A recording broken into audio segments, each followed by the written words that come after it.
Give me just a second here to get set up, and then I'll kick it off.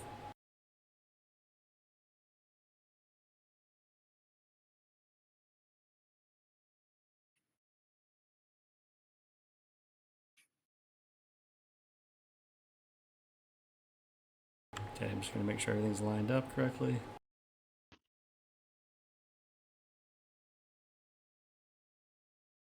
Alright, one sec.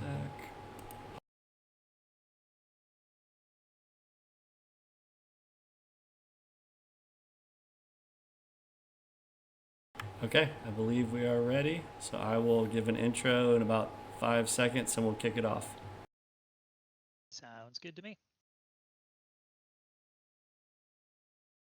All right, hello everybody. Welcome to Florida Legacy Club. Tonight we're going to be doing a replay of our recent local Legacy Monthly here in Panama City, Florida. To help with the commentary tonight, we've got Taylor and Nick. Welcome, guys. Hey, thanks for having us here today. Glad to be picking this up again and view some games and have some fun. Oh yeah, Legacy, still a good time. These monthly events are always awesome. So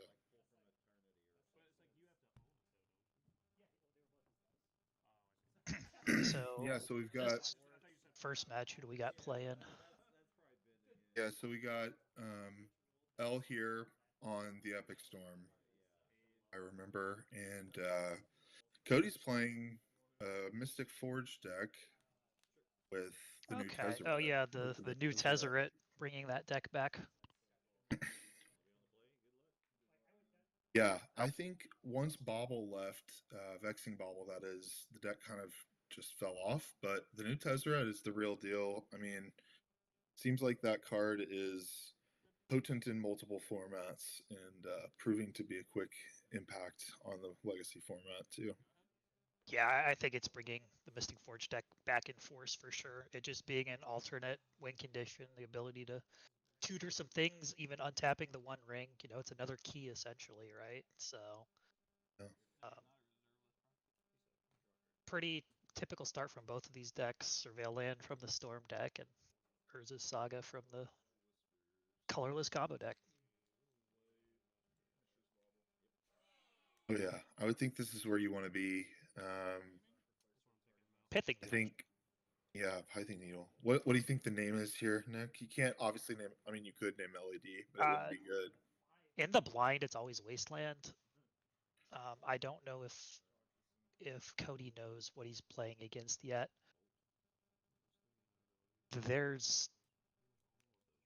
I think you just name a fetch land against Storm. I don't think there's anything else that's relevant.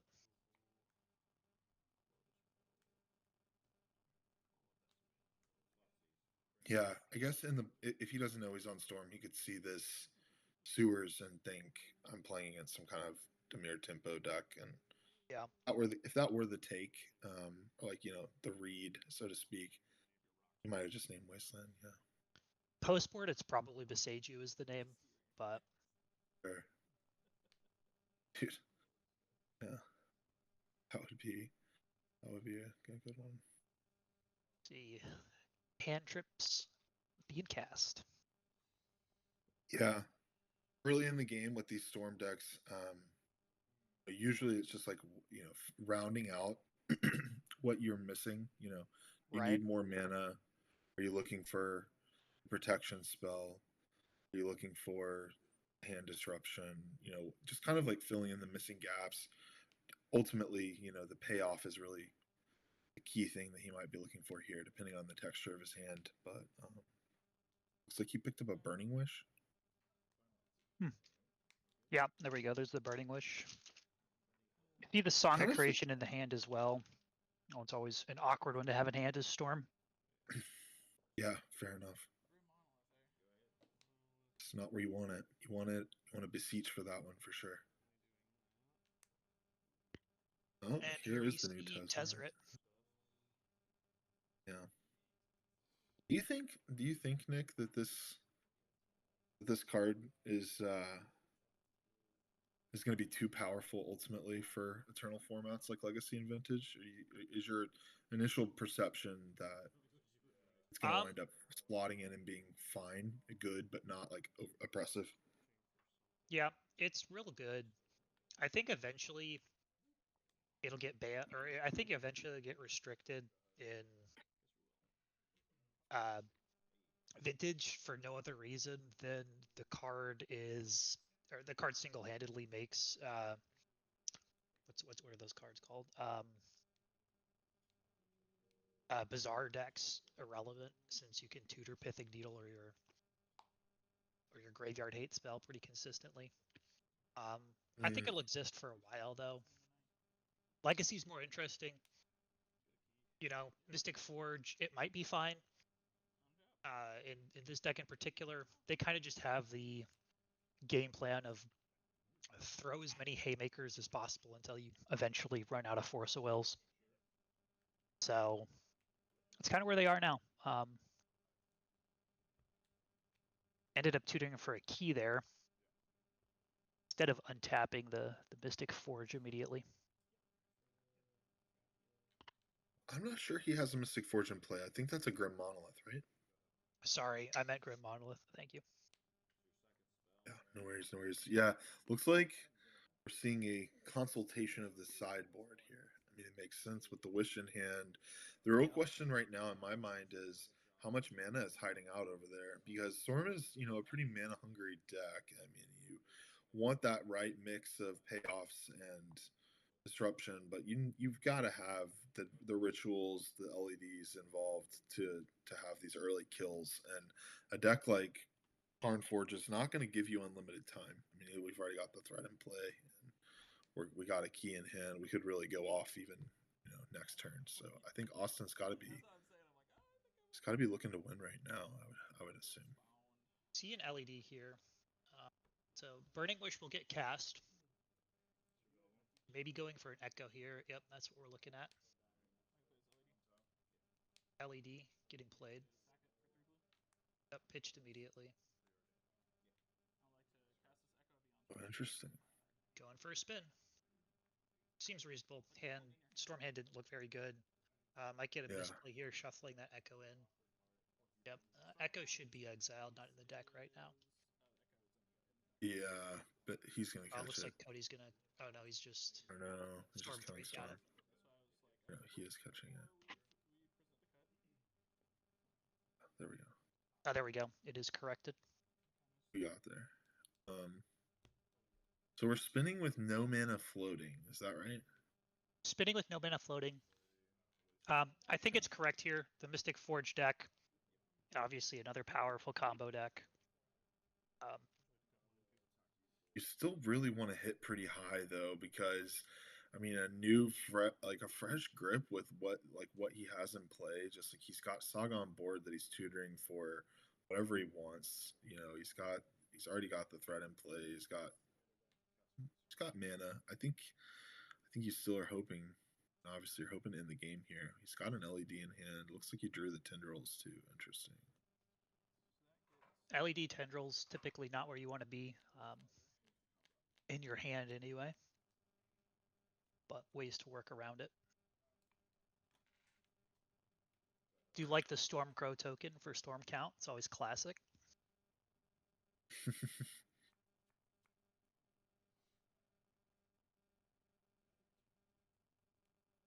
Feels like right now. It feels like right now his hand is just a little clunky. I think I can't. He's got a ritual in there too. He's gonna need fast mana though. He's got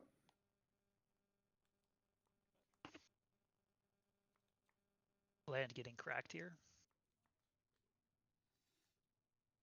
probably just gonna go for the C.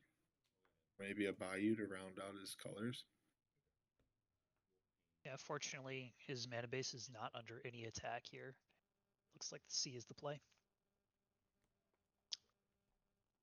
Yeah, that's always a concern when you're Storm. I mean, yeah, you just need like literally every mana pip matters in a deck like this, and You just need to have your mana underneath you, which has always been a problem against the Wasteland tempo decks of the format, trying to play a deck like this. But sometimes you're just so fast that it doesn't matter.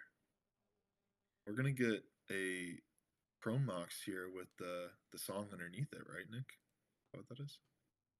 Yeah, it's always a useful use for song if it gets stuck in your hand. Looks like we're doing it. Maybe.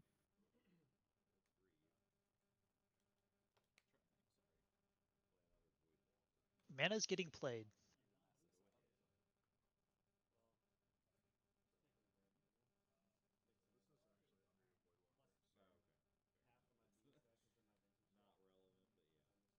What is his payoff? The problem is there's something in my hand makes it turn. Is it just Beseech?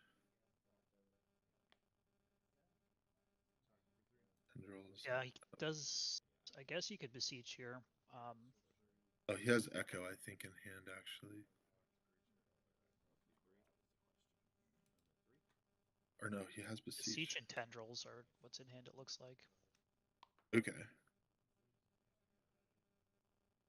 So from here, Storm is that's 6 at the top. So Storm's 6. He's got 3 floating. You can make a mana off the Chrome Mox. Sack the Mox to bargain. Beseech, hold priority, sack the LED. Oh wait, why? 3 black. And then Looks. Guy as well. What's happening? Oh, Beseech is getting cast, bargaining away the LED. Okay. Well, you would bargain the Chrome Mox, right? You would keep the LED. The LED is just free mana, right? Yeah, I think you want to keep the LED and bargain away the Chromox. I tend to agree with you. It may be trivial, but yeah. Looks like we're getting a concession though, so Mhm. still enough Storm, LED plus Dark Ritual. Yeah, and the guys' will lines are just sometimes they're just so clean in this deck. That was, a little bit of a slower kill for Storm, but we still got over the finish line there in game 1. So, what are you thinking, Nick, for game 2 that you're going to see out of these decks? It's a good question. I'm not really sure what the sideboards are for these decks. For Storm, I would imagine Besagio would be the primary bring in. Probably bring in some of those bounce spells as well. They are relevant at slowing your opponent down, cutting Veil of Summers and cards like that. As far as Mystic Forge goes, a little less familiar with that deck personally. Does look like they have some graveyard hate. Maybe some ability to bring in some flutes and stuff. Do have to balance the fact that this is a Karn deck as well. So a lot of the cards that you could bring in are really your silver bullets that you want to be able to tutor with Karn. Yeah, good point. I mean, in an interesting way, this is kind of the Silver Bullet sideboard mirror match, huh? Because you got Burning Wish on one side, we got Karn on the other. So we do see a pretty strong opening from Cody here. Leyline of the Void revealed, and then a bunch of mana, opting to play the Fleshraker immediately. It's safer in play than in hand against Storm, so I like that play. Yeah, this is a really strong start. I mean, this is also not always a start that this Mystic Forge, this Karn Forge deck has. I mean, sometimes you have these not slow, but kind of like almost like grindy hands, and this is one of the more aggressive starts that you could have with the deck. Which against a deck like Storm, where the life total really matters, you just want to get them dead. I think it's a strong opening here. Definitely some form of stacks piece into quick aggression. Right. Very good. We got Metalcraft immediately. This is a strong. Speaking of strong openings, this is potentially pretty good here. Seeing Petal get sacked, LED and Opal in play. So it looks like we're going for it immediately. Galvanic relay line. So just small little Storm is what it looks like here. Where's the third mana coming from? I think that's what Cody's pointing out. There doesn't seem to be one. There's a Dark Ritual. Okay. So Just needed to cast. Yeah, so the ritual is cast off the Mox.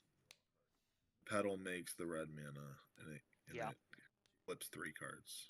I guess 4 cards. 4 cards with the Dark Ritual. 5 cards. Yeah, it counts itself. Yeah. 2, 3, 4. What's the 5th card? We got LED, Petal, Mox, Ritual. Yeah, I think we should be 1 less here.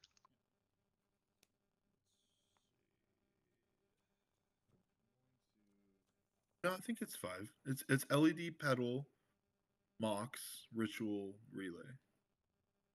Ah, I see. Never mind. You're right. You're right. The flip is a little bit weak, though. Almost. I mean, it's. I guess what do you got? Like, the Thoughtseize is a little bit late to the party because Cody already has the threat in play. I mean, he's going to deploy whatever he's doing. This Thoughtseize, or sorry, this Relay seems pretty bad. About the only relevant card is LED. It looks like you flip Gaia's Will at the end, so that's an active negative for the deck. You know, Thoughtseize might be good. I guess you get to make the land drop, but not very good. Don't know what the Disruptor Flute is naming. My guess, Yeah, probably Beseech the Mirror, but probably Beseech the Mirror. Yeah, you probably. could also just name like LED or some other face-up card here, but I'm not sure.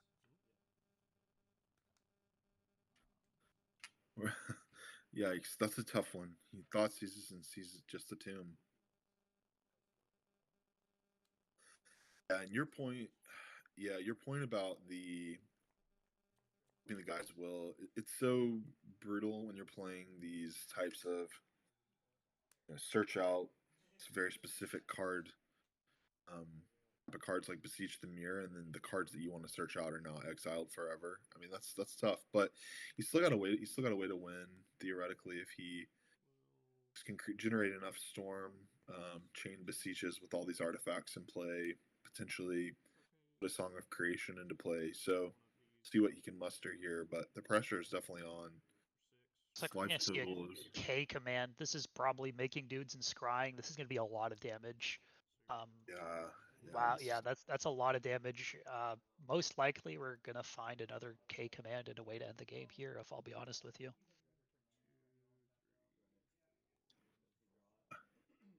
I think it's going to be tough from this position. It's going to have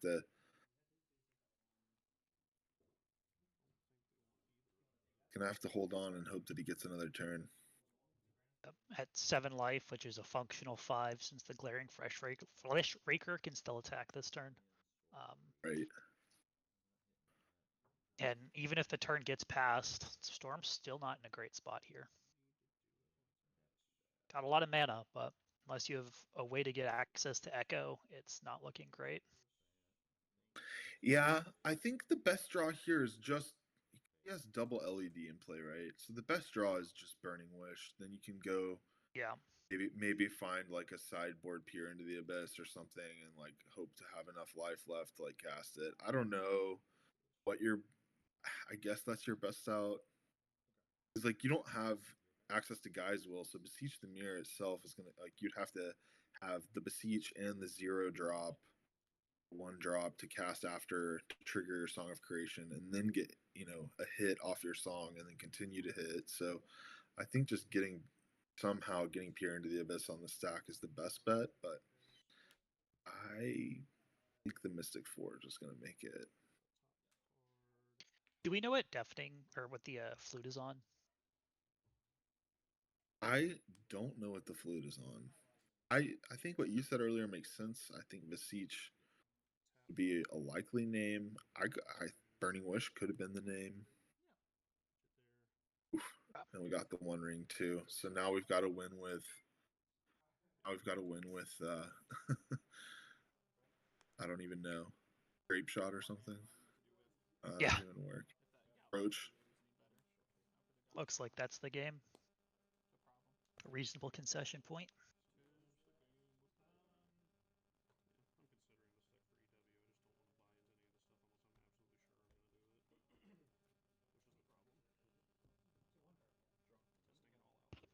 Kozilek's Command, ladies and gentlemen.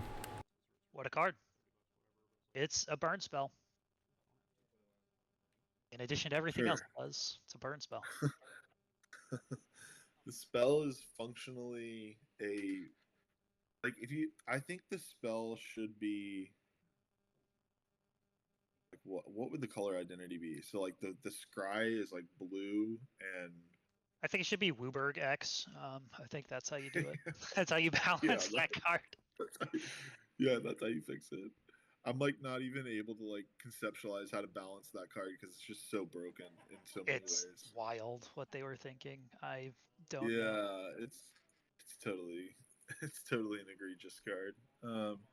But yeah, we got game 3 here. A quick mulligan from the Storm side. Um, no, I think though the Epic Storm is the type of deck that with access to Echo, mulligan's a little better than historical Storm decks that really were relying on having a wealth of resources at the beginning of the game that all fit together nicely and were pretty punished by mulligans. I mean, obviously this deck is punished by mulligans to a degree, but having that backdoor of just like, we'll spin it and I'll see a new hand is a little bit, it's a little less punishing than it has been in different eras of Legacy Storm, I would say. So Sure. we'll see what we can do here. Yeah, Storm is really more of a concept than a defined deck at this point. Looks like we're getting a turn 1 here potentially. I wonder. Well, This in response to casting a card. what are we doing? I have no hand in cards to hand, but I draw cards. Is that still good available to do? Storm is 4. Yeah, I know, that's what I'm saying. Tapping the Mox. Having a discussion about I will tap for a blue. I'll sack this for 3 black. Or I'll tap. Sorry. Then you have to discard your hand. Yeah, okay, yeah. I'm gonna cast this brainstorm. Hold priority. Sack this for 3 black. casting the Brainstorm, sacking the LED to make mana in response to casting the Brainstorm is what it looks like. 1, 2, 3, 4, 5. Okay. Is that what you're seeing? Yes. So it looks like we're gonna have 3 black floating is the color that was chosen. Okay. Interesting. So we're really trying to high roll here. Just getting There the is a right Burning mix. Wish. Okay. Unfortunately, the LED was sacrificed. So honestly, that's just awkward timing. I'm not sure there's anything could have known. It's probably correct to float the mana there. It just feels bad. Yeah. Yeah, that is tough. Couldn't have known. So we're spinning a black and a red. We're going to the sideboard with the wish. Doesn't have the Oh, I see the problem here. mana. Cast the 2.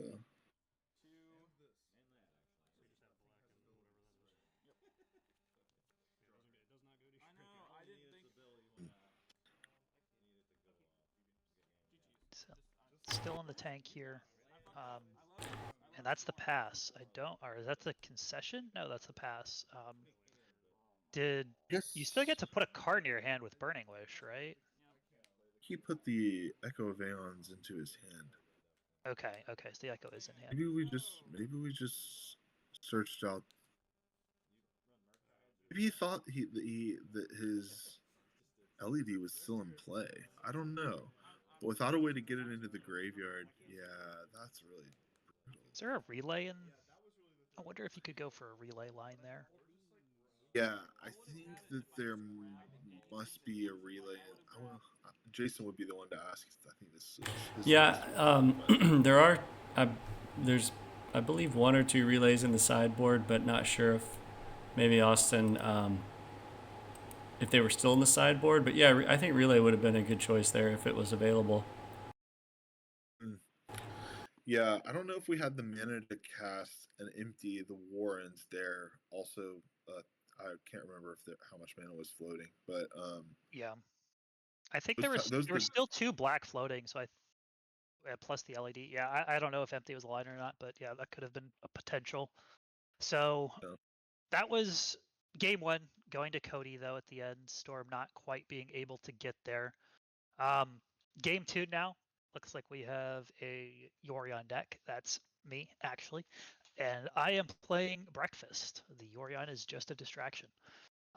But it is 80 card Breakfast, and I'm playing against. Who was I playing? I think I was playing against the other Nick here. Who is on mono black. So think ley lines, helm. That I guess helm combo would be the way to describe the deck. Yeah, I played. This is the Nick Mirror match, right? Yeah, I played against on the left. Who? Yeah, like you said, it was on a black helm deck, running usual suspects cards. It's like Dothy Voidwalker in the deck. I didn't see a opposition agent, but that type of thing wouldn't surprise me out of a deck like this. And of course, very potent with obedience, Leyline of the Void / Voidwalker combo. We got like an Indeed. interesting kind of back and forth here where both these decks can apply pressure in multiple ways. You've got, the flying bird beats here from you, Nick, and then you've got Voidwalker shadow kind of sneakiness going on the left, and then there's of course you're dead button in both these decks too. Yeah, obviously, Breakfast and Graveyard combo deck. Leyline pretty good against that. But Yorion definitely gives Breakfast a different angle to work on. The deck that I'm playing in particular also has a Stoneforge Mystic package, so think Stoneforge Mystic, Kaldra, pre-war formal wear, and then the Shukos obviously to get a hold of. Yeah, really. I mean, and when you've got all that extra room to work with in a deck like this, that's already a toolbox deck, I like the idea of building a deck in the way that you're describing, the way that you've built it today, because you just really max out on that kind of like I'm finding my silver bullet approach, and in a metagame where you've got people attacking you from different angles, graveyard decks, tempo decks, stompy decks running around. It's nice to be able to have that versatility. So it makes sense. Exactly. Keep them guessing. Keep them guessing, man. Got a couple swamps here. Might see no play. We might see a hymn to Turok, but you've evaded the hymn.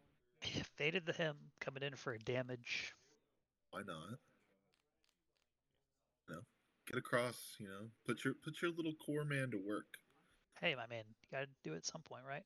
Expecting to see a Bowmaster here. There's a Dark Ritual. Okay. Potentially, yep.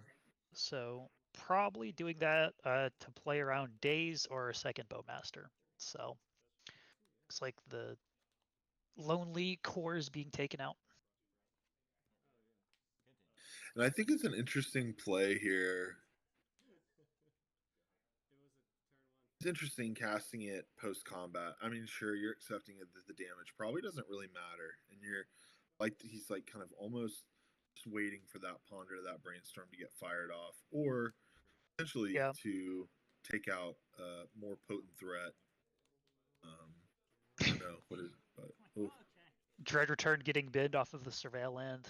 Love to see that get set up with the ponder. Yeah, it's an interesting Bowmaster play. I agree. I don't really see a reason to not do it in combat other than potentially force your opponent's hand more. Maybe I play an illusionist there, and you kind of get a better opportunity to use the mana that your opponent has, etc. Yeah. So it looks like a handful of removal spells. You do see the Daze, Shuko, a Nomad that cannot be taken. It's a Duress specifically that's being cast here. Swords to Plowshares and 2 Prismatic Endings. Looks like the Shuko is being taken. Makes sense. This is a deck with a lot of removal. So the ability to deal with the Nomad isn't in question. It's like ending will get fired off on the Bowmaster. Checks out. And we got this 2/2 token left over. I mean, we're doing a decent Token job beating down here. Yep. The extra ping from the Ponder definitely coming in. Oh, you're running Prismatic Vista. Nice. What's your opinion on having Vistas in this deck? So that's actually the reason that I built this deck in particular is it looked really cool where it was running Vistas over additional dual lands. So it allowed me to actually play this deck with the 4 duals that I have and still have access to all the colors that you need. The worst card for Cephalid Breakfast has always been Wasteland, followed up by Blood Moon. So genuinely putting a lot of respect into that in how you're designing this 80 card mana base. Having those 20 extra cards allowing you to play around the 2 most problematic cards for you is honestly, I think, really intelligent. So we are seeing the full bird combo go off here. Looks like we got something to interact with it. Is this another Bowmaster? Looks like it will be. And we'll activate again in response here, of course. So we got land into play. Force of Will to hand.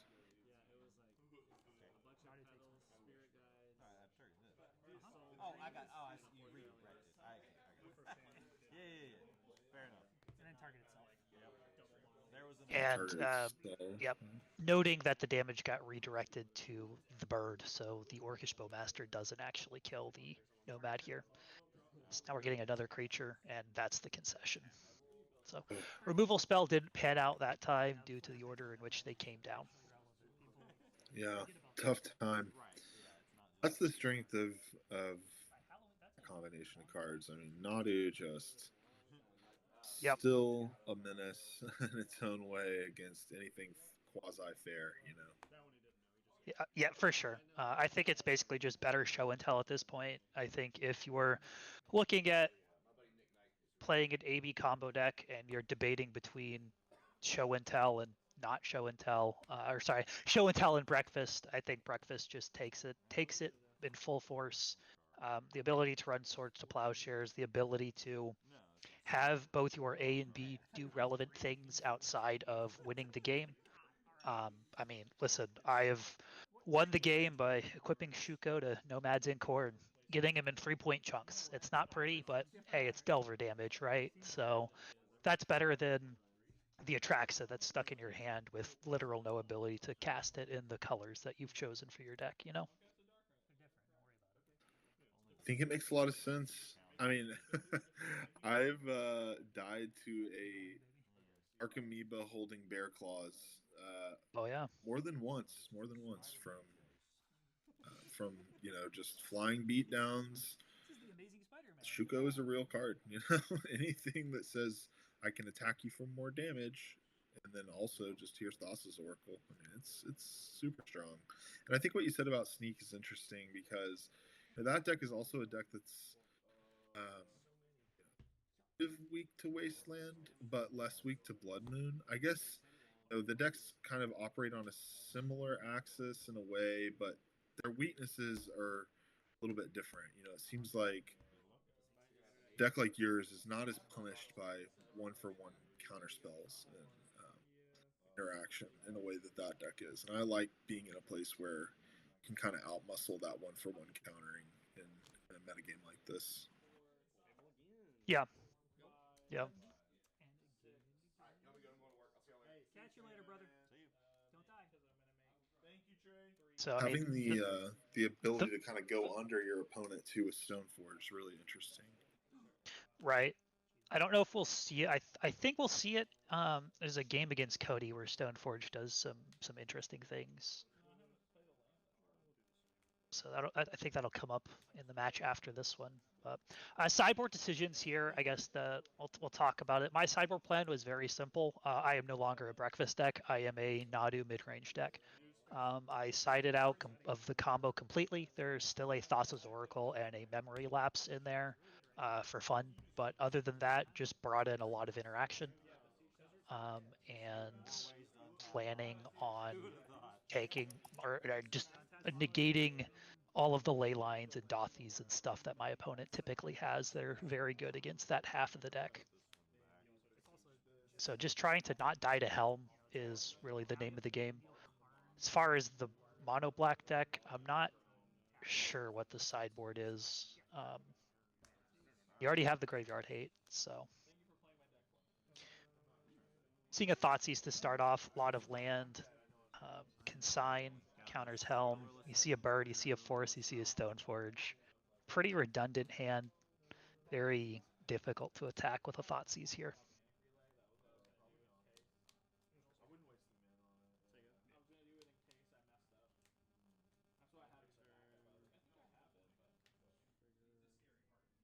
What are you taking out of this hand, Taylor? Yeah, I mean, I think probably the Stoneforge Mystic. Kind of depends on if he has a follow-up. His follow-up play is if he's resolving his own threats, then he maybe tries to take force or the consign. But if he has a slower hand and more reactive hand, he's probably going to take the cheapest creature. Yeah, which is what it looks like he's going to do. Makes sense. It is the threat that comes down the soonest.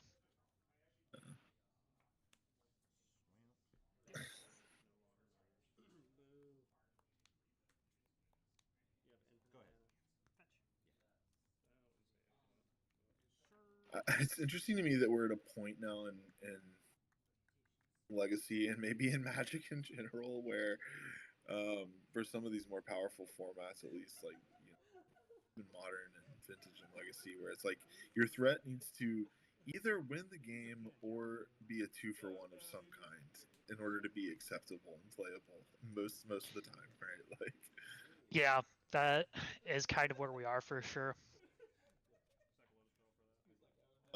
And even our lands are like 3-for-1s now. We just print 3-for-1s on our lands and make them enchantments and all kinds of fun stuff like that. Oh yeah. I'll keep that on top. Okay. For the low investment of your land drop, would you like infinite value? And here's another Stoneforge Mystic. Oh, man. Speaking of 2-for-1s. Classic Thoughtseize bug. Yeah, the Thoughtseize off the Surveil was yeah, exactly, classic Thoughtseize bug. No better way of describing it. So there's a Shuko in hand, so now we're representing Bird Shuko over a couple of turns. No, there's still a force. No, there's still a consign. This is really a rough spot for the mono black deck. For sure. I think at this point you're really hoping for. Yeah, I was gonna say the combo, and here's half of it. We follow it up with Dothy or there is a force there.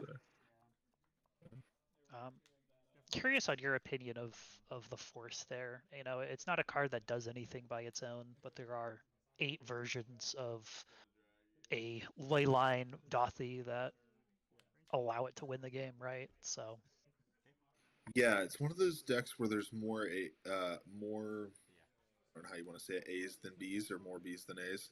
Like you're saying, the Helm is probably like a 3 of, maybe a 4 of.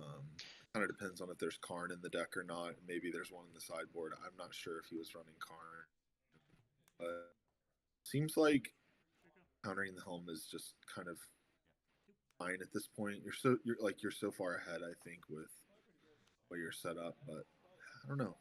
Maybe you'll wish you had the force for something else. We'll have to see. It looks like we're passing the turn back though. Yep, looks like some damage coming in with the Stoneforge. Why not?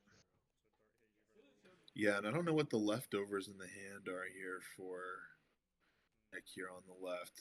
I think might be out of gas. And once Nadu comes down, it's just going to be surmountable, I would think. Yeah, I think we can assume Nadu left in hand for sure. There's the Saga. Combat. Coming in for 2. Beating down. Here comes the bird. There's the bird. We're probably going to see that Shuko come right onto the There's bird the Shuko. immediately. Yeah. Yep. And I mean, and here's I think the other major benefit that this deck has over Show and Tell is while yes, removal's not very great against Show and Tell, the ability to draw additional cards off of your combo is really big. If it gets stopped, right? It potentially allows you to shove again the next turn. Do you see a surgical on Nadu coming in here? Makes a lot of sense. Just And trying to stripped think one out of that. your hand, it looked like, too. It did, yeah. So ended up being a pretty big surgical extraction. Well, sure, yes. There is a Teferi, which is a removal spell, and there is still a lot of damage in play with the Saga representation over a couple of turns. Yeah, and the backup plan of this Yorion build, we've already got the threat in play. Where Saga's gonna do its thing, and Teferi is fine too. I mean, just it's another angle of attack. It's another source of pain in next life. It's gonna make there we things see harder to cast. And... Lava Spur Boots. Not sure if it matters if it's in or out of, or if it's in the deck or not, but that will definitely help the Saga beats get underway. Oh yeah, we're coming in hot, I would think. How many Urza Saga do you run, Nick? 4. Yeah, the 80 card deck moves up to 4, and looks like there's a concession hand is just a bunch of lands, and knows the damage is going to come in pretty quickly there. Yeah, a bit of a flood there of those basics there at the end for Nick. Kind of just needed a threat, needed just a bit of a quicker start there. But yeah, you took it down, and then we've got here a matchup against Cody. Yep, Who was on so the it's Mystic gonna Forge be- deck. Yeah. Right. 80 card breakfast again against Mystic Forge.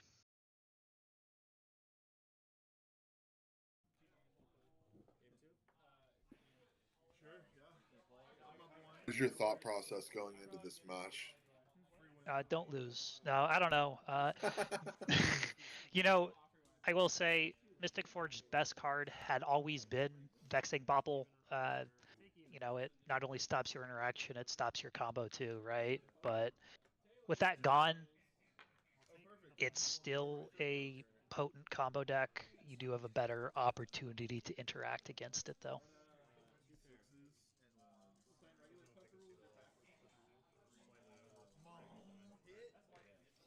Yeah, I would think that if you're kind of just like conceptualizing, like, okay, playing just against a stompy deck, like it's like combo stompy. But you know, you're playing against an Ancient Tomb deck. Probably just thinking if I can just assemble the Illusionist combo quickly as possible, then they can't really do anything about it. Yeah, exactly.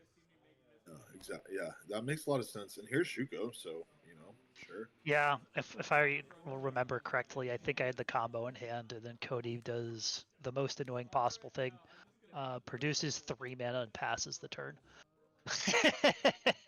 which represents Kozilek's command. And this is, I guess, a downside of the Prismatic Vista mana base is specifically this negated the ability to hold up, or to hold up. What's it called? Memory's Journey. So I can't actually go for it with the representation of 3 mana until I have a way to not die on the crackback. Yeah. Or rather to not lose my my 1 relevant card and then not be able to draw a card. So we do see the Nobad getting cast here on turn 2, and just a pass. Illusionist, yeah. Sorry, thank you. Yeah, so you just get what green mana under, and then you're good. That's the plan. Got another Saga instead. Underground Sea. Hold up. Crack it.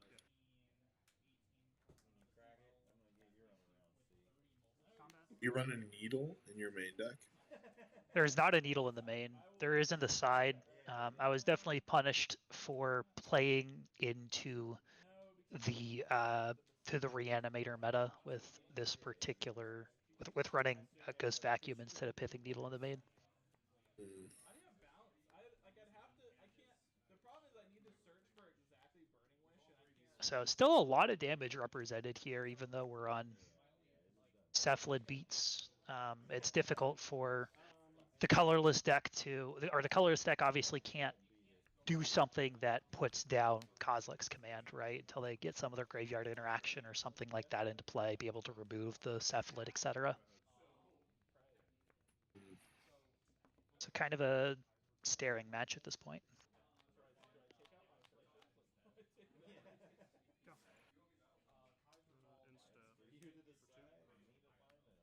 Okay. And this is the big benefit of Urza Saga, right? Is that it still threatens the ability to make dudes and threaten damage and kind of stalled board states. So we do see the K command come down, getting rid of the Illusionist. Yeah. Yeah, Urza Saga just such a workhorse in so many decks. It's just, I mean, both of these decks are Saga decks, really leveraging the card. So, Riz Karn.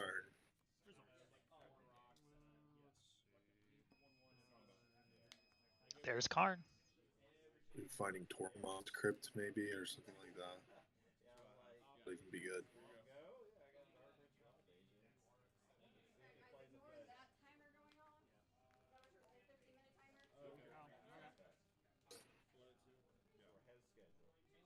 We're way ahead of schedule. What do you mean? The monkey. Needle. Thinking about the Needle, I think Needle or Crypt, you're right. Those are probably the big two gets here.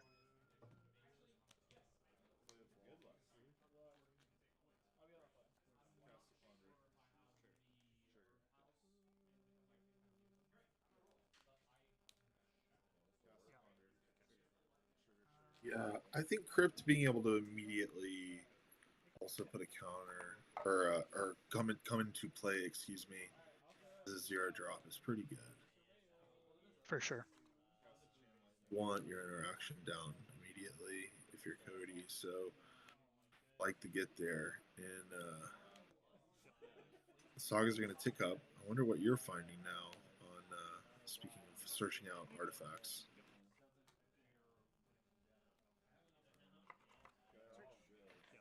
Could just be Lava Spur Boots, just go full beats. I don't know. Yeah, keep in mind there is a Karn in play that does a pretty good job at shutting off artifact abilities. Oh yeah, that's right. So then, just getting buff on our guys, basically. Yep. So there are 4/4s, which I mean they're big.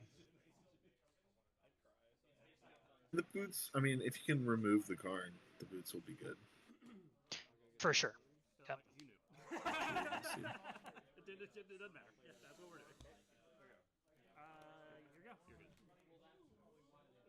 good. Draw. Yeah. So taking out a spawn there. There's Planar Nexus number 2. Is that right? Planar Nexus number 2. So I think the Urza land now taps for 3.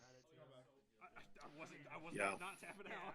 We're gonna see what Cody's plan is here to deal with these construct beatdowns, because All he has to do, play challenge. being at Just play challenge. 14, he's under some real pressure here. All right. Cool. One thing I didn't want definitely under some pressure. You know, they're 4/4s and are gonna grow to 5/5s next turn. So, I mean, that is a 2-turn clock, 3-turn clock potentially with blockers, but a lot that can be done to negate that for sure.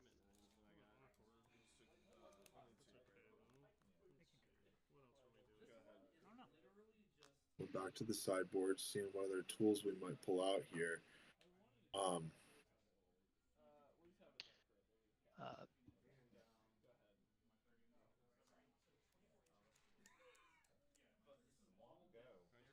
looks like we're thinking about it. Definitely the biggest play would be that card, which is, I don't remember the actual name of it. Ensnaring Bridge. There we go. Yeah.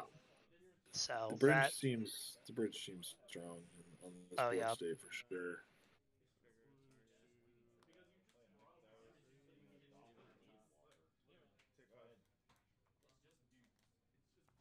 Yeah, bridge is gonna make it so that without see if you can force or do something to interact here. Looks like it's resolving. There's-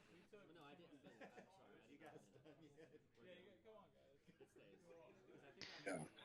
Finding the bridge is going to make the lattice lock kind of inevitable here without further interaction, right?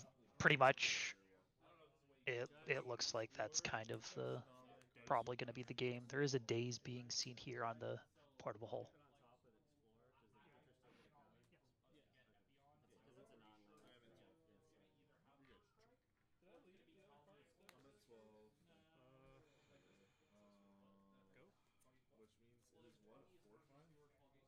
Thanks everybody in chat for hanging out. This is a replay of our local Legacy Monthly. Feel free to join our Discord if you'd like to see the deck list or ask any questions, or just post it here in chat.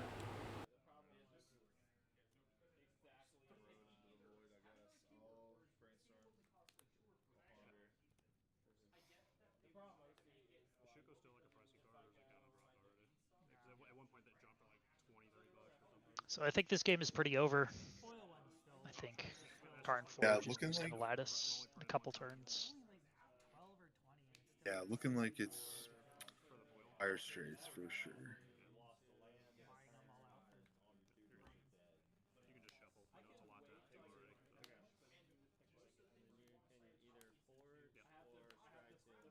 So we'll replay the island here. See Illusionist. See an Illusionist, not very threatening with a Karn in play, but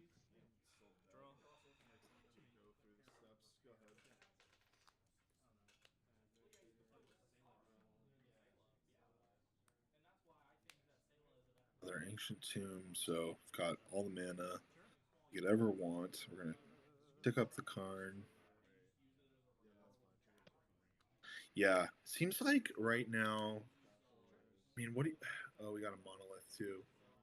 So yeah, mana for days. Here's Mystic Forge. Seems like right now you're just thinking what, Nick? Like, what is your out? Like, kill Karn basically is the out, right? So you have a way to get rid of the bridge. Well, you have Prismatic Ending. I guess you're trying to build towards that. But not really. No. Honestly, I should have conceded. I'm not sure what I was thinking. I was thinking. I guess I wasn't thinking about Mycospawn Lattice, Mycosynth Lattice. I was thinking, all right, if I can draw Nomad, get to the ability to find green mana, I can still mill my deck and kind of build my own Doomsday pile. But yeah. So swords will take out the remaining spawn, and it's going to come off of a Tundra.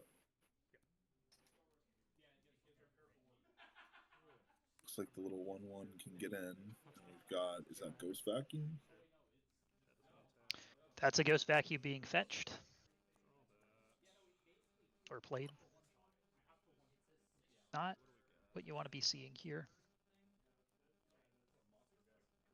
Cody, back in the position that he has to do something here. I mean, he does nothing. You can take his Karn out next turn, but I'm going to assume that he's either going to add to the board or. Yeah, well, the And other just, thing is all the you Karn know- has to do is plus, right? And then it's out of harm's way. Yeah, he can just turn one of his guys into a creature. Yeah, one of his artifacts. Makes sense. Yeah, I think we're just thinking about. Yeah, I don't have a lot of reps against Mystic Forge, but I probably should have conceded this game a turn or two ago. It's just sort of a matter of getting there, especially with the Mystic Forge online now. Not a lot that really can be done, and snaring bridge pretty effectively, locking this game up. Yeah, no doubt. Portable Hole's an interesting include in these decks now too. I guess just the new Tezzeret makes it just a really prime removal spell, Yeah, tutorable spell. It's more of been a sideboard card for Karn for a while, being an artifact. But yeah, I guess you could put it in the deck too for a Tezzeret target. Yeah, main deck it even. We're gonna make some spawns here off another Kozilek's command, so it's gonna be the eventual Lattice, I would assume. There's a key.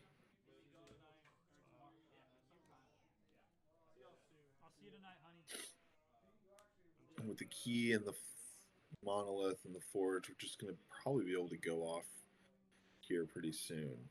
I would think if you can find Paradox Engine out of your sideboard too with Karn, you could just really go off and have fun with it. Yeah, I'm sure you can shred here too. I don't know if that's even necessary, but the world's kind of Cody's oyster at this point. He's just going to elect to pass the turn. I don't think he's really feeling he can lose from this position. He's in a pretty Artifacts good locked spot. down, the bridge in play. So.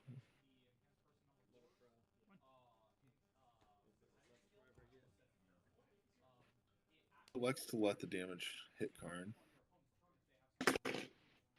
Sorry.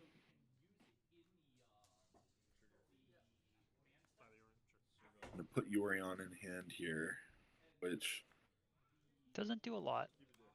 the thing to do, yeah.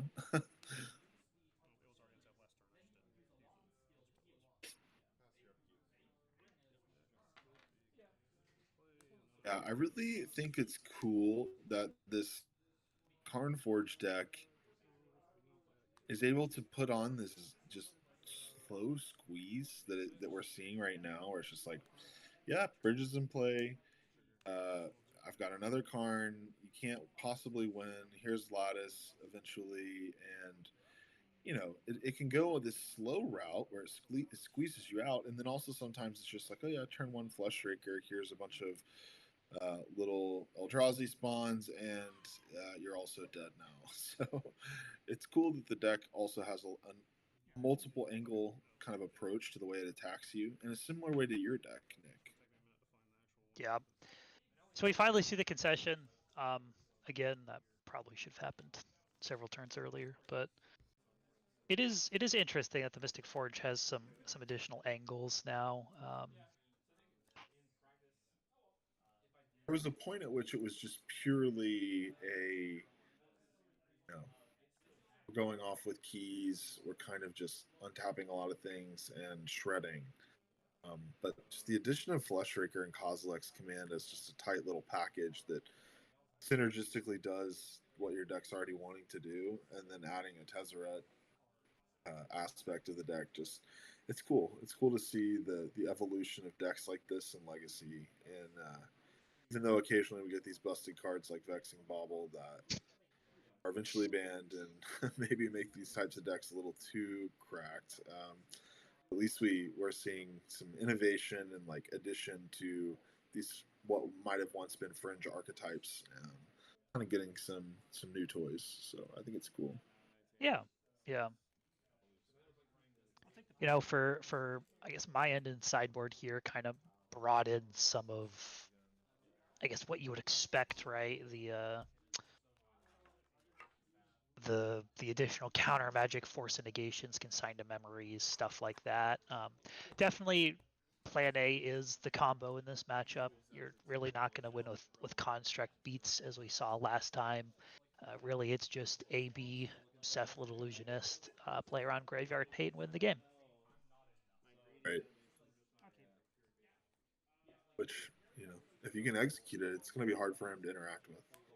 His first key turns of the game. It's like land pass for Mew here, Nick.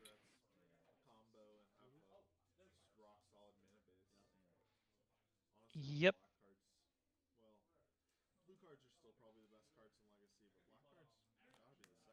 I think it's a basic plains. Dude, I've heard of this one deck called Demir. Or no, there we go. Tundra Brainstorm. Couldn't be me.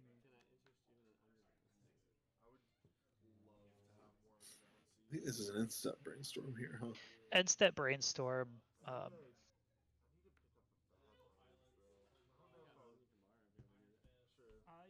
Seeing Not what we can sure set why up I remember here. doing it that way.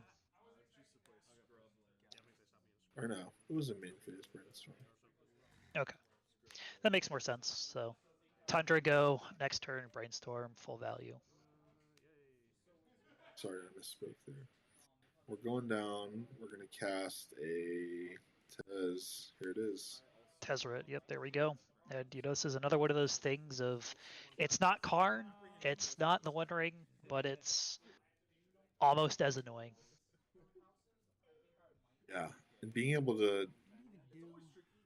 We're going to read it here. Yeah, we'll see if this resolves. But being able to threaten this card on turn 2, really strong. We're going to get a consign, though, and that's going to work. So I mean, it grabs Graveyard Hate, it grabs Pithing Needle. It's just annoying enough that it grabs one of those things, slows down the game, and then all of a sudden you have to deal with it ticking up now. And better to just not have to deal with it at all. yeah, the clean answer there, really nice from you. I mean, yeah, it comes at the cost of the best card in the matchup, but you have to do what you have to do. That's the power of Tezzeret, though, right? Drawing out the consigns, being just good enough to draw out the consign for your more important cards. here's a ponder. Probably looking for another land if we don't have that, or just some action here. Perhaps a Cephalid or one of the combo pieces will come down. We will see the Saga, which is a good pickup here because without pressure or blockers on the other side, the constructs will eventually start applying some damage to this double tomb setup that we have here. So we can, we're going to untap without another play from Cody, maybe representing some interaction here at instant speed with the K command. But looks like a Caracas has come down. Yep, that's a Caracas. So start making some constructs now, and we're just going to see a Cephalid get cast here. So recognizing that the game isn't about constructs. Yeah. So just saying, here's this threat. Yep, forcing out the K command here. So yeah, like this a lot from both sides. I think. Yeah, we're gonna see it trigger. Or Nadu and a couple lands and a Nadu. Yeah, I like this interaction here. I mean, we're gonna see it probably. Yep, another consign. Another consign. So still looks like we're trying to force the win on the next turn.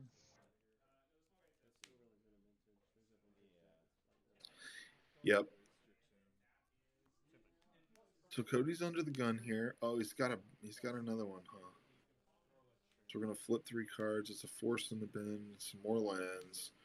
And that will work. It looks like Illusionist is gone. Okay. We're going to look at some cards, bottom some cards, draw a card. And a follow-up here, taking some more damage down to 10, it looks like. And here's a needle, so we can make Shuko irrelevant, theoretically. Yep, definitely that option. Force, really clutch force of negation there. Sideboard into a singleton tundra. Initiative still just beats your size out. Colorless. Floating mana, it looks like, still off the construct notion. We're gonna find what here, Nick? What do you think? What do you think the best grab is? Well, without Pithing Needle existing, yeah, we're going to see Shuko for sure. Probably going to see a Nadu or a Cephalid from hand, I would imagine. That would be exactly what you want. Yep, and there is the Nadu. Here comes the bird. So we're going to see some activations coming up here shortly. See what we flip. We've got a end into play. Looks like a basic plains and a Nadu into hand. And I'm going to pass it back Cody's way.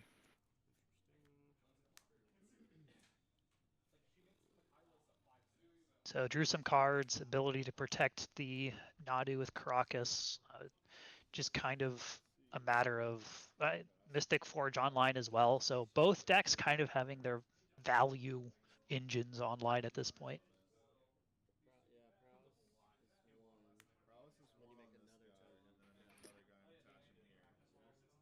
Cody being at 8 is and he's got another Kozilek's command here. Cody being at 8 is pretty relevant though. I mean, he's got multiple ancient tombs that are doing damage to him. We've got Caracas in play to protect the bird anyway. So once the bird comes down and is equipped with Shuko, it's going to be what, a 2-turn clock, which is pretty real.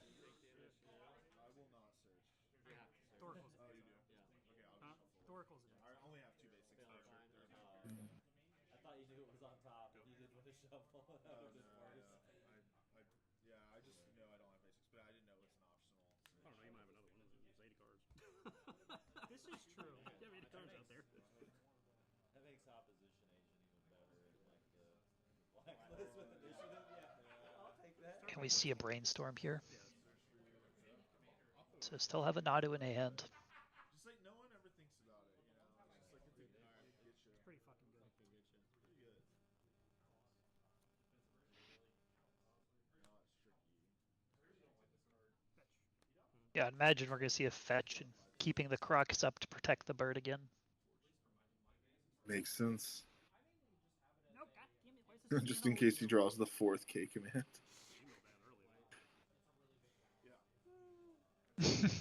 I know, right? Seeing all the K commands this game, it looks like. I think Cody runs 6 K commands in his deck. Can confirm. Judge.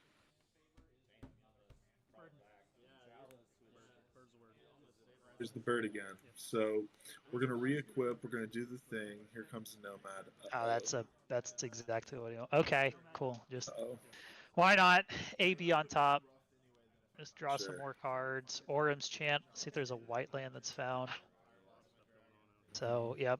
If we see an Orum's, or if we see a white land found at Cody's upkeep, I think that's basically the game. Yep. We're in the upkeep. And There's a trigger on the stack. So you activated, is that right? Yeah, I activated Nomad targeting bird. There's the 4K command. It's unbelievable. Judge. Classic. That is really, really amazing mathematically. Yeah, so this will be the third target. Love it. Oh, sorry.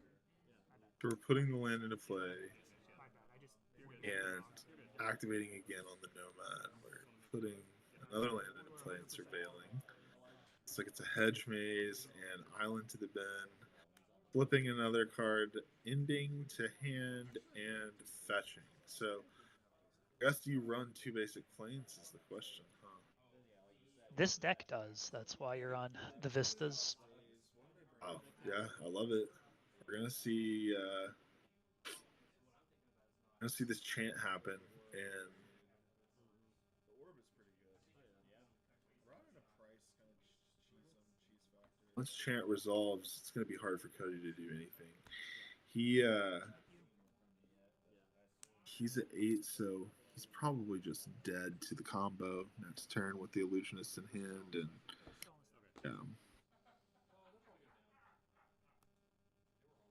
And there's a force and negation on the K command to seal the deal. There's the concession. yeah, well played there. Even against Chalice, you're just like turning your countered spells into resources. That's like an angle that the deck just didn't. That was pretty back and forth in the second game, I would say, right? And last one, interaction was there. You just kind of outmuscled him. Yeah. I mean, 4K commands, you don't really get more interaction than that. But that's the benefit of being able to have when your combo pieces be Nadu is when they interact with you, you draw cards. So being able to fire again after that makes that a lot more likely. Caracas as well, being able to pseudo protect the combo, keep that bird, being able to come down again. Sometimes divination that forces out interaction from your opponent is good enough. Yeah, we'll see what happens here as we go into this last game.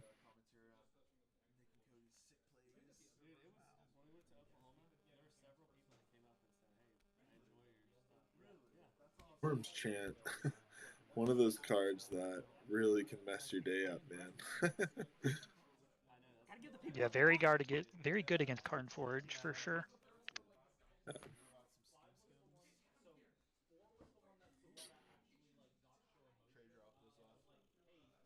Essentially, it's instant speed on white time walk.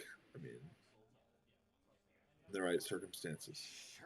In the right circumstances, it definitely does a fair time walk interpretation. And there we see the quickest force of my life. Jumped out of your hand, yeah. Yeah, Cody, here's 3 cards, the One Ring. All right, here's 2 cards, Force of Will. Pretty balanced trade of resources. I guess I shouldn't say balanced, but trade of resources. Yeah, a very busted legacy power level trade of resources. And here's Stoneforge Mystic. I think it's always funny when you're thinking, like, in the context of legacy, it's just, that's par for the course. You're spewing out a One Ring on the first turn of the game, and you're saying, here's a free counter spell on the other side. So yeah, I think that is that turn 1 is definitely a definition of the legacy play experience for sure. Here we see a Tezzeret with the ability for mana. So here we'll see a tutor. Expecting, yeah, there we go. There's the Pithing Needle. Very interesting question, right? Because if there is a Nomad in hand, that could be game. So what do you name with this Pithing Needle becomes a very interesting question. I can tell you in this particular instance, Cody named Shuko. And here we see Stoneforge activate. Here's a Cauldron Surprise. Your Planeswalker is dead. strong. So Backup Planeswalker incoming, although I don't even know what you can grab here. Maybe it's just the bridge again.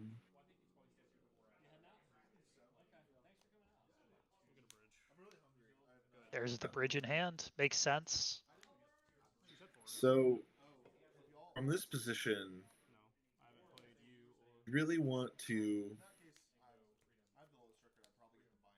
really want to just find the illusionist, right? Because sure, Calder's a thing, but like with the ability to exile K command and with the active Karn on the other side, I don't think you want this game to go on too much longer. I see a basic Yeah. forest here. This game gets real interesting. There's a very specific card in hand that really has me questioning what the correct line is. And you can see me in the tank about it. And eventually, I think what you'll see is that I do, in fact, go for this super interesting play, Okay. which is it's a combo deck, but why not just kill your opponent? Nick with the cliffhanger.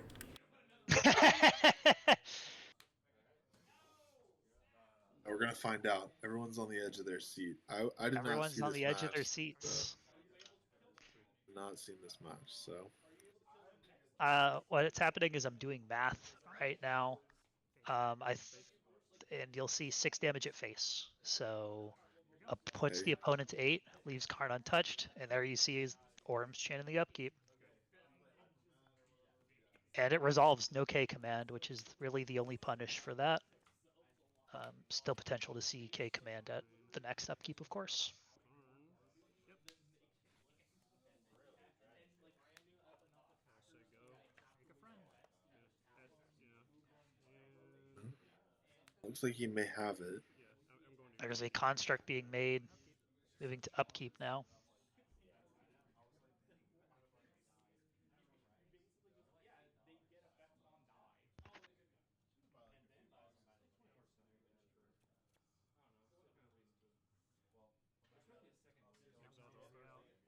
And there we see Coming it on after the construct. the germ. The germ. Sorry, the gerb. Yes, thank you.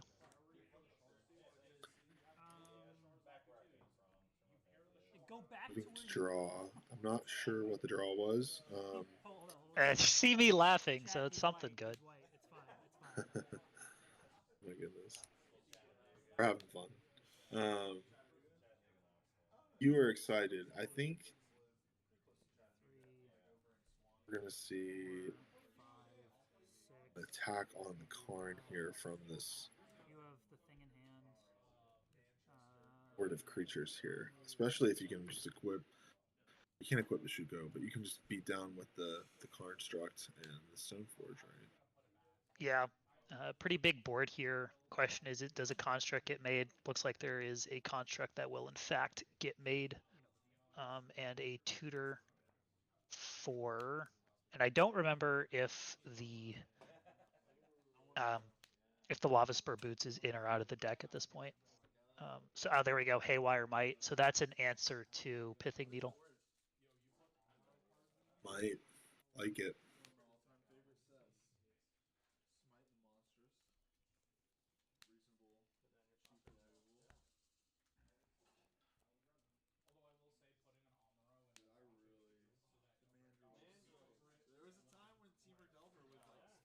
Yeah, we're Now gonna we see see a it. concession.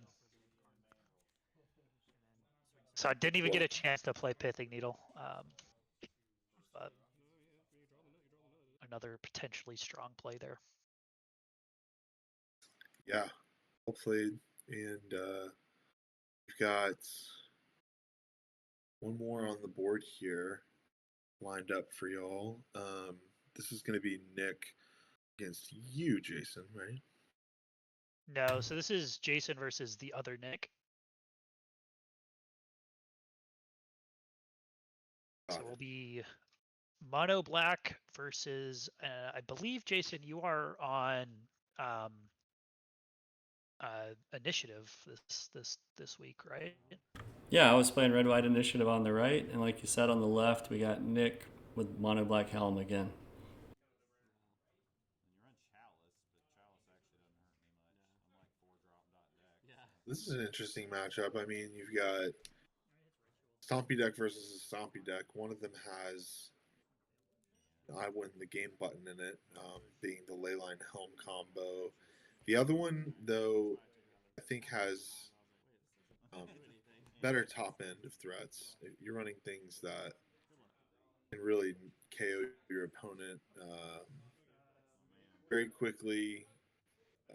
Even, of course, the initiative creatures, but even cards like Abel are going to be more powerful in the mid game than some of those mid game plays that the mono black Helm deck makes, I would think. Now, that being said, and both these are decks that rely on fast mana and kind of cheating things into play. That being said, the ability to just win the game on the spot and ignore whatever's going on in the dungeon is something that I like out of the mono black deck here. So we'll see how this goes. What are your thoughts about it going into the match, Nick? Yeah, Helm is always Helm, right? You always have an AB to end the game. Initiative obviously was a super powerful archetype back in the day. So being brought back, it still will end the game pretty quickly. So definitely still a respectable strategy in my opinion. Might not be the creme de la creme that it used to be, but it can still get the job done. Interestingly, I think it's one of those matchups where you don't get a lot of equity out of your Leyline of the Voids here because No. Initiative deck does not care about its graveyard at all. They're going to be matchups where having that in game one is like I gotcha. Everything from, this is annoying to deal with if I'm is it tempo deck to, oops, I played Dredge and they had Leyline pre-game effect game one and I can't win the game. So, but you don't get any of that value in a matchup like this. That being said, and another card that you don't get a lot of value out is your Bowmasters. That being said, if things line up the right way for Nick with removal and enough hand disruption, might be able to poke through and win here. Looks like he does have the ley line. He has. You see a Leyline Thoughtseize start on a mold of 5. This is exactly what you want to see as Nick, right? Have your combo in play, disruption. I think so, yeah. 2 initiative creatures, 2 mana pieces, so somewhat redundant. What do you take out of this hand? I think you take the white card. What is it called? The Seasoned Dungeoneer.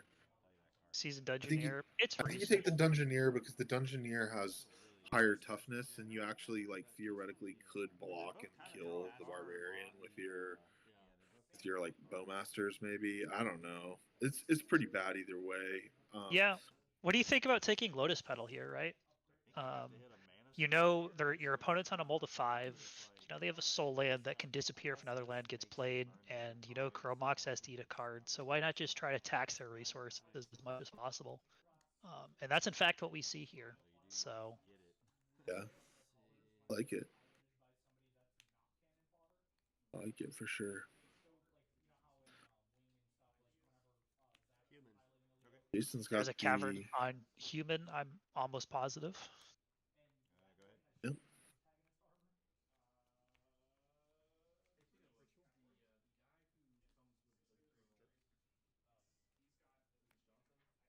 So we're exiling the Caves of Chaos. Yeah, so Seasoned Dungeoneer. I agree, that's the more powerful one for sure. And it looks like we'll be starting to engage with the initiative. So the initiative subgame has officially begun. We're in it. Enter the dungeon. You have entered the dungeon. I would say that Cave's definitely one of Jason's better draws there. Having another land so City doesn't disappear immediately, being the source to cast both the initiative creatures in hand, pretty good. Yeah, the Cavern, a good draw for sure. And we're going to untap and continue to venture. Looks like we're going to Forge. And so this creature's getting bigger. Also, this Seasoned Engineer explores every time it attacks. So without interaction here, maybe we can see an edict or something like that pre-combat. But without interaction, it's going to snowball quickly here. Yep, I agree. The initiative is definitely online. There's a lot of damage being pushed. Oof, we got a fourth Aerolingus coming down too. Is that what that is? That's a fourth. Yep. Yeah. So So that- we're gonna get some more creatures on board here. So we get a horse, a couple horses.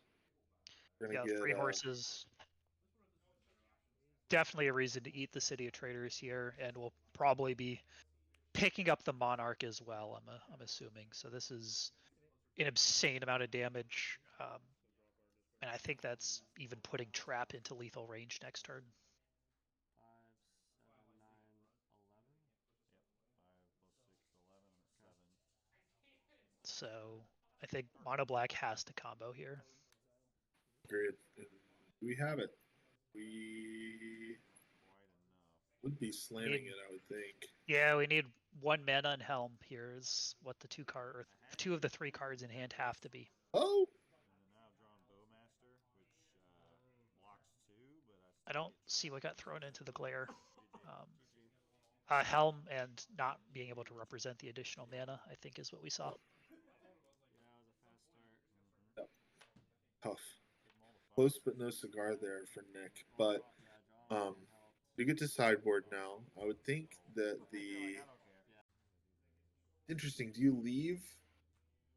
Like just become more interactive and take out the ley lines, which are dead outside of the context of exactly comboing, or do you lean heavier into the combo and like try and leverage the fact that you have the I win button? That's kind of an interesting question. I don't really know. Not playing these styles of decks very frequently, I don't know what actually I would go with in this kind of like game 2, game 3 scenario. Yeah. Well, Jason, since you're here, what's your sideboard strategy? Not much. This list is old and not updated, so I still have Lauren of the Third Path in the sideboard. So I brought in a couple of those. I can't remember what I took out for it, but yeah, not a whole lot. I think my idea was just try to go fast again. Well, it worked out for you game 1, so I think that definitely makes a lot of sense. You are definitely the aggro deck against the combo deck, right? Just to kind of pressure the damage, put the pressure on, turn the screws.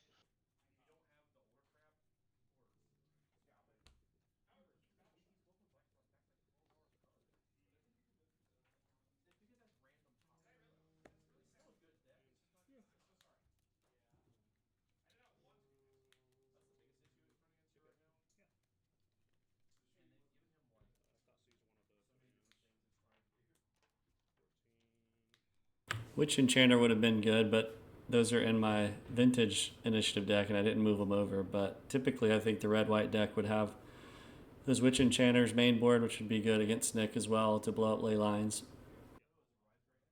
Yeah, I agree. I wonder what the more modern, I guess, since you say you have an old list, red-white initiative decks look like.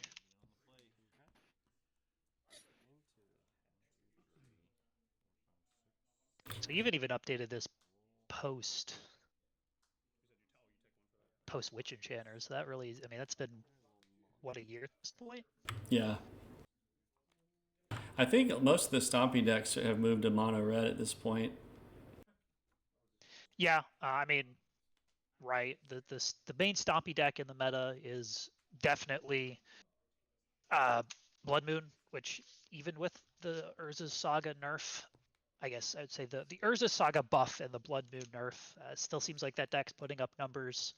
And then the other Stompy deck, being as sort of Taylor alluded to, is the Mystic Forge combo deck, although that's really more of a combo deck than a Stompy deck. But yep.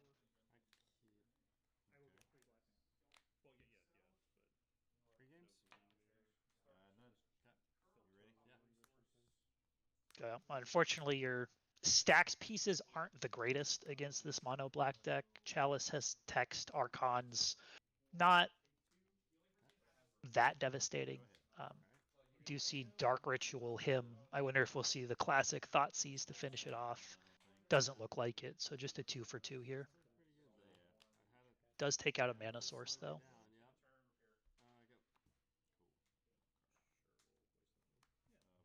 Sick Mountain on the other side, and here's Dothy.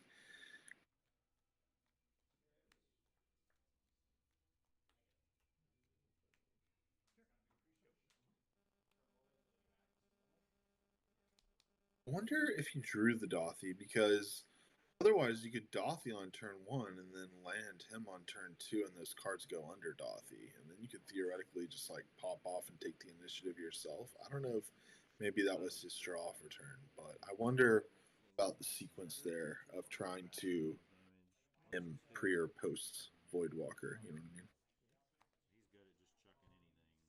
Yeah. You know, there's I think you probably just want to be able to stop the turn 1 initiative creature against this deck. Um, I think that makes sense too. You're trying to just get whatever you can out of their hand, but I get, you know, it's one of those things where like you probably are trying to high roll if you do it the other way, but you know, maybe you want to take the more conservative or like more cautious route of like what you said of just like get the stuff out of their hand that could kill me on turn 1, and saw that be the move. Here's an Oppo agent, is that right? it's an op agent. So has menace, can't be blocked. Yeah, but Surprised that we're not seeing a throw of a Crow Mox at a Dothy here, to be honest with you.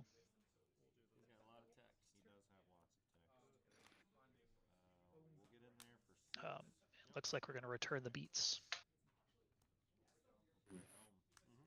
the race is on. There's Helm. Yeah, so that's the that's Helm. check. That's- Fortunately, there is onboard removal. And the One Ring. That's a pretty good play here. Why Start the not? reload. Yeah. Really the perfect card here, giving Jason protection and refilling this more or less empty hand here. So we'll see probably an attack here from the Goblin, and it comes in. We're gonna fling, I assume, something. No? Oh, that makes no sense. So I guess I'm assuming Jason drew Solitude white card. Well, he missed it. Seems like we're activating an upkeep here. Yep, so it looks like Helm being activated, One Ring being activated in response. Oh.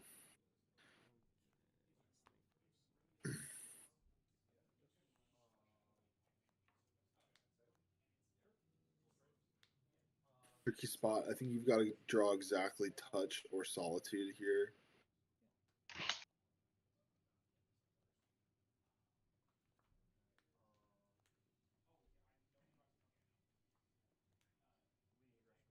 See what Jason can come up with. I've not drawn for turn. No. Okay. Yeah, in response to the activation. There is a Solitude, so. Pushing Lord of the third path. Yep. Going after this Voidwalker, and it's gonna work. Yep, so we'll see a mill now from the Helm. Got away with it. I love it.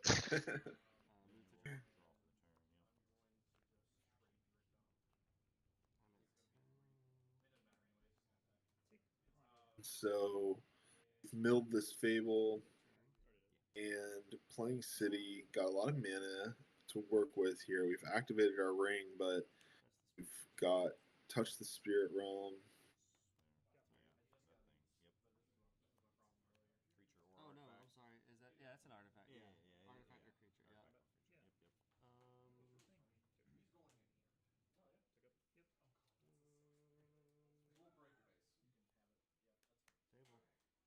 The Fable.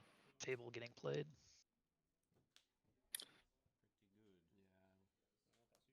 One ring all of a sudden, Lots of draw, lots of actual removal. This game brought to you by the One Ring. Yeah, pretty Yeah. much. pretty much all of a sudden there's a lot of stuff in play on Jason's side, and we're looking in a little bit of a dire strait here for Nick on the left. But you know, theoretically, right combination of cards, we could get out of this. I don't know. We've got blockers. Coming in. I mean, Jason's a 10. Block and trade. But with the Fable and the Ring in play, I just don't see. I don't see what he could draw to get out of this. Maybe he's just hoping that the Ring will kill Jason. Yeah, I think that's kind of where you're at. I think Bowmaster is sort of what you're hoping for here is get that last couple points of damage before Jason able to dig out of this with the One Ring. Safe, marked safe from Bowmaster. I only have 2. That's the See activation for 3. Marked safe from Bowmaster. Art indeed. That's great. Going in on the Monkey Man. Simian Spirit Guide, going to be more power and toughness on the board. Not always the way you see this card get played, but it is a castable creature, and right now it's the only creature in play. So we're taking some damage from the Ring again, getting dicey. Jason really wants to just find another copy of that card. That'd be kind of sweet.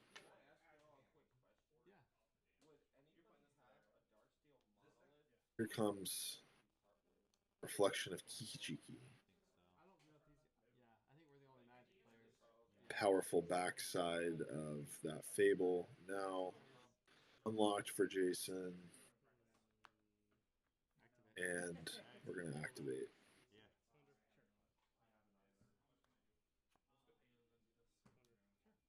Living on a prayer here. Yep. Yeah, I mean, still at 5 life. One Ring is draw cards, but it comes with a minimum cost, but a cost nonetheless. That's right. Sacking our City of Traders to replay City of Traders here. We've got a tapping our planes too. We have an initiative creature coming down. Yes, it is the Adventurer. Right. That is the Adventurer. So opposition agents are out of here, so we actually do get to search for our land. And I was on the fence about leaving the oppos in, but I'm like, well, they are flash creatures, and they kind of feel steal the something. initiative. Yeah. Oh, you'd have to search anyway. Just your opponent would do the searching. Right. Yeah, you would get very little value for your search, but you could in fact have Negative your value, opponent. one might say. Yes. Mono Black, unfortunately, looking like they're continuing to flood out here. Yeah, tough times for Nick here. This is the second time we've seen him flood pretty hard in this event, but you live by the basics, the non-blue basics. You die by the non-blue basics. I don't know. Without Ponder and Brainstorm and those types of cards, both of these styles of decks are living really by the top of their deck, and it just so happens that Jason has the source of both literal and virtual card advantage through these powerful permanents in play right now, like the initiative creature and the Fable and One Ring. So we're flipping the One Ring around. We found a way to avoid inevitable death, it appears. We're regaining protection. We're venturing, forging, Do see a removal dismembering. spell here. Full iron price for Dismember. You'll love to see it. Hey, you got the mana. plenty of that. So we're gonna probably activate And also, that's Cheeky interesting. Cheeky. Forge Trigger's still in the stack. Right. So he'll die, but I have a Gonna copy die. of him. Right. So I And can. then are you going? But I've already named my target. Yeah, I'm going down the left side. So it'll be on Yeah. trap. So it's traps. Yeah. So I'm taking. It's been a really interesting game, actually. And He's is he summoning? Would not have expected this much Oh, Should. he gets back and forth necessarily in this matchup, I but go to 5. Yeah, That's I just mean, gonna be and it looks like there's the killing concession. you with So One Ring. Like I had Yeah. to draw a Bowmaster with you at Right. 1. Jason being able to take it at the end. I thought this was gonna swing it. yeah, just a little too much on board there. The inevitability provided by One Ring and I top deck another. just the flood of lands. Good grief, look at that. That's tough. Yeah, good games. Oh yeah, I don't know what the One land Ring. counters What there, a but magic card. yeah, yeah, what a card. I mean, still just providing any and every deck an endless source of card advantage plus protection, and just an unbelievable card there. Jason takes that down, and yeah, great match there. I liked seeing the gameplay between those two decks and all the decks we had on stream today. All right, well, that's going to wrap up our stream. Thanks, guys, for hanging out. Again, this was a replay of our Legacy Monthly here in Panama City. Taylor, Nick, thank you so much for your commentary. Chat, hang out if you would. We're going to find somebody to raid. Sounds good. Yeah, thank you, Jason. Yeah, Nick, it's always a pleasure. And great games today. Appreciate everyone in chat, like Jason said. Hope to catch y'all again soon. Yeah, I'm glad we're starting this back up again. Absolutely. Thank you, guys. Have a great night.